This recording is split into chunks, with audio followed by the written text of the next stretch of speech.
근데 사실 오늘 이제 내 감정을 파악하는 방법을 저희가 얘기했는데 사실 살다 보면 감정에 솔직해지기가 굉장히 어렵잖아요. 오늘 시청자분들 중에 이렇게 생각하시는 분들이 있더라고요. 직업이 보험 설계사이다 보니 다른 사람들에게 맞춰야 할 때가 더 많은데요. 그러다 보니 내가 뭘 좋아하는지 모르겠고 사람들을 만나서 웃고 떠들어도 아, 내가 진짜 좋아서 웃는 건가 싶어요. 어떻게 하면 내 감정을 제대로 알 수 있을까요? 라고 하셨는데 어떤 분께서 질문 주셨어요? 안녕하세요. 저는 서울에 살고 있는 29살 신용구라고 합니다. 네. 안녕하세요. 벌써 약간 아까 말씀하신 것처럼 네. 웃는 상, 웃는 상. 지금 일하신 지는 얼마나 되셨어요?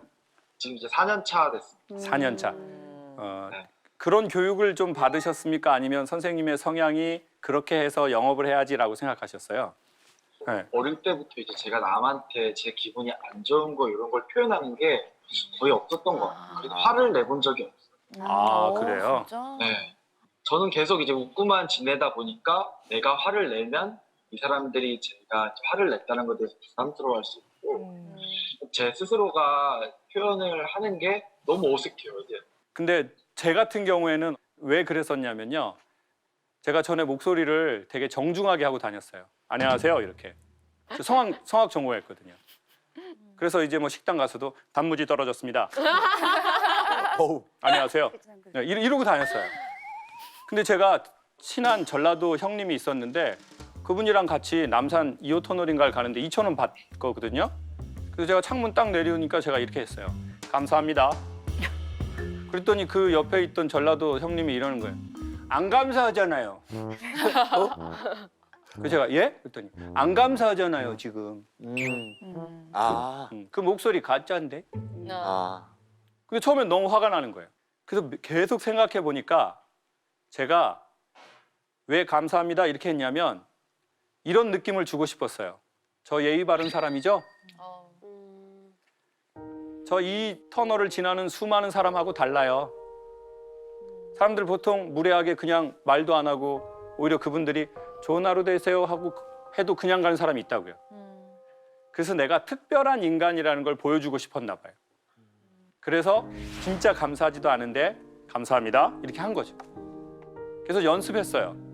어떻게 했냐면 정말 감사하다고 느끼기 전까지는 말하지 말자. 그러니까 제 이미지를 제가 원하는 틀로 만들려고 했던 것 같아요. 그래서 자유가 없어졌어요. 어설픈 이미지는 가졌겠지만 그때보다는 전 지금이 훨씬 좋아요. 그래서 저는 선생님이 지금까지 웃으면서 살아오신 것도 숭고하다고 생각해요. 가족에도 좋은 일 하셨고 주변 사람한테도 좋은 일 하신 것 같아요. 근데 이제는 갑자기 그러지 말고 10%, 20% 정도 작게 시작해 보시면 좋을 것 같아요. 너무 바르지 않아도 선생님이 소중한 인간이라고 얘기하고 싶어요. 너무 바르게 살지 않아도 괜찮아요. 아, 감사합니다. 네. 파이팅! 파이팅! 여러분은 어떠세요? 이야기 들으시면서 나는 좀 내 자신과 소통이 되는지 아니면 우리가 다 얘기할 수 없지만 누구는 우리의 보여지는 모습과는 다른 모습을 우리가 갖고 있을 수 있잖아요.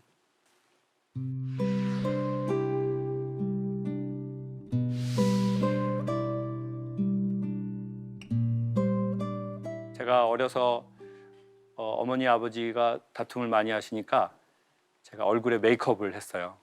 표정의 메이크업. 슬픈 표정을 하고 싶지 않더라고요. 그러니까 이렇게 웃고 다녔어요. 이렇게 학교에서 이렇게. 그래서 제 슬픈 표정을 감출 수 있는 제일 좋은 방법은 남을 웃겨주는 거였어요. 제가 또 좀 웃기는 기술이 있었으니까 그래서 막 이렇게 웃겼죠. 막 이렇게 가만히 있었던 적이 없었던 것 같아요. 가만히 있으면 내 표정이 나오니까. 그러니까 이렇게. 아이 잘 살린다. 이렇게 아이 잘 살린다. 이렇게. 아이, 잘 살린다. 이렇게. 그리고 이게 사람들이 좋아해 주니까 관심 받아서 좋았어요. 왜냐하면 가정에서 받아야 될 따뜻한 관심을 주위에서 받았거든요. 그러니까 더 이렇게 했어요. 근데 처음에는 메이크업이었는데 나중엔 가면이 돼버렸어요. 가면이 돼가지고 굳어져 버렸네요. 웃는 표정으로. 그리고 옷은 삐에로 분장을 하고 있는 것처럼. 그러다가 이제 제가 대학 시험을 봤는데 떨어졌어요. 그래서 전문대를 재수했어요. 또 떨어졌어요. 그래서 엄마가 친구 엄마들한테 하는 얘기를 들었어요. 우리 막둥이는 대급박에 똥이 들어있다고. 그래서 저보고 멍청이라고 안 하고 똥멍청이라고 그랬어요.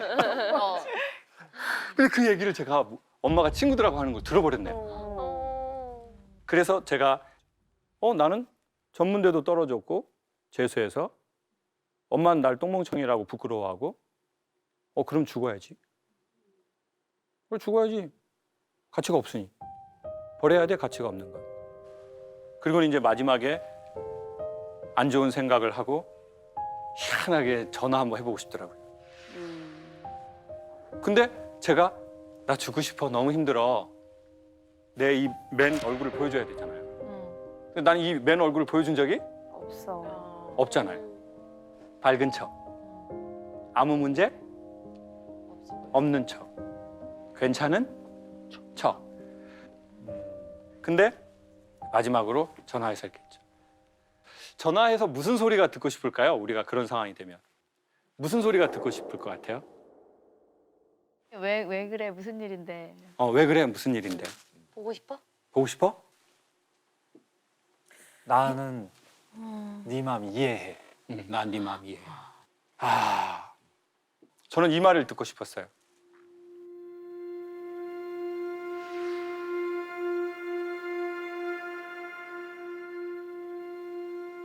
죽지 마.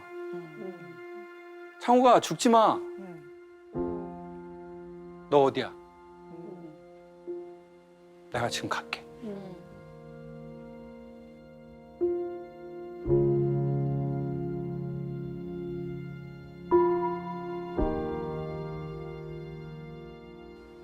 근데 이제 걔가 가만히 있더니 진짜 제 운명을 바꿀 얘기를 해준 거예요. 하던 대로 해. 씨. 얘는 농담인 줄 알은 거예요. 제가 맨날 이렇게 살으니까. 제가 멋쩍어져 버렸어요. 그 순간 이건 내 잘못이다. 한 번도 내 얼굴을 보여준 적이 없는 내 잘못이다. 그리고 살았어요. 살면서 언젠가는 나쁜 마음이지만 나이가 20살, 30살, 40살, 50살이 되면서 난 죽고 싶지는 않은데 요즘 살고 싶지는 않다. 그런 묘한 마음도 들거든요. 그런 상황에 처한 분이 저한테 얘기하면 제가 그분한테 하고 싶은 말은 딱 하나예요. 죽지 마세요. 죽지 마세요.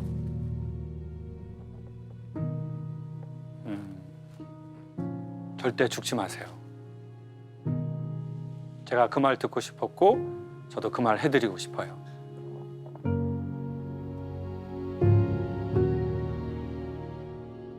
누군가가 그랬어요. 당신이 지키는 것이 당신을 지켜줄 겁니다. 우리가 운동 시간을 지키잖아요. 그 운동 시간을 지킨 것이 우리 건강을 지켜줘요. 제가 작년에 디스크 수술을 받았거든요. 디스크 수술을 받았는데 재활을 해야 된대요. 재활 치료를 하는데 이제 그 선생님이 요즘에 진짜 그런 운동하시는 분들 막 잘생기고 몸 좋고 근데 다행히 목소리가 안 좋았어요. 그래서 뭐 고객님, 김자 고객님 자세 바로 하세요. 그래서 이제 자세를 바로 했는데 이걸 이렇게 들으라고 하시더라고요. 12개 하세요. 근데 제가 10개, 8개 하는데 못 하겠는 거예요. 그래서 선생님 못 하겠습니다. 더 이상 못 하겠습니다. 했더니 그분이 하세요. 하시라고요. 제가 보조해 드린다고요. 그래서 제가 이제 선생님 보조를 해주시는 거예요. 12개를 했어요. 그랬더니 그 선생님 그러는 거예요. 고객님이 하셨어요. 저 들어드린 게 아니고 받춘 신용만 했어요. 혼자 하면 불안해서 사고 나요. 그래서 제가 받쳐드린 거예요. 근데 그분이 그러는 거예요. 버티세요. 버티는 것도 힘쓰시는 거예요. 근데 혼자 하지 마라. 받쳐주는 사람이 필요하다. 근데 그 말이 마음에 훅 오는 거예요.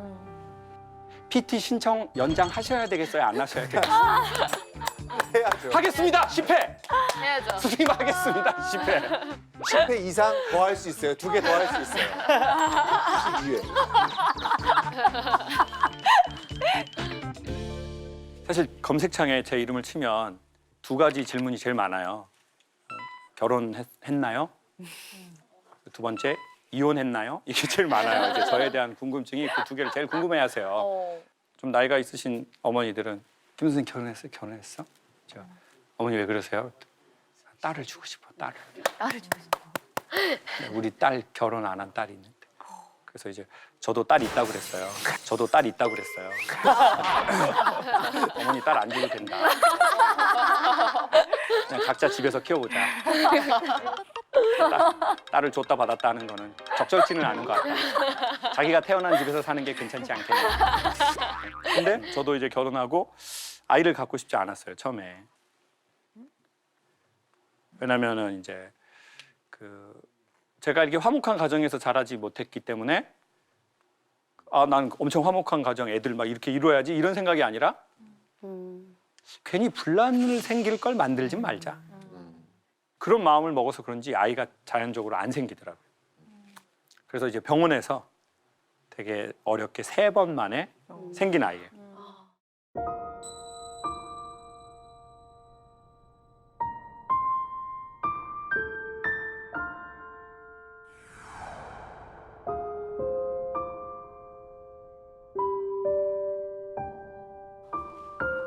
그래서 이름을 아이 낳기 전부터 제가 은혜라고 지었어요. 똑같아요? 오. 은혜라는 이름이 갚을 수 없는 선물이란 뜻이에요. 와, 엄청 예쁘겠다. 엄청 이름이 되게 좋은 거죠. 갚을 수 없는 선물이니까.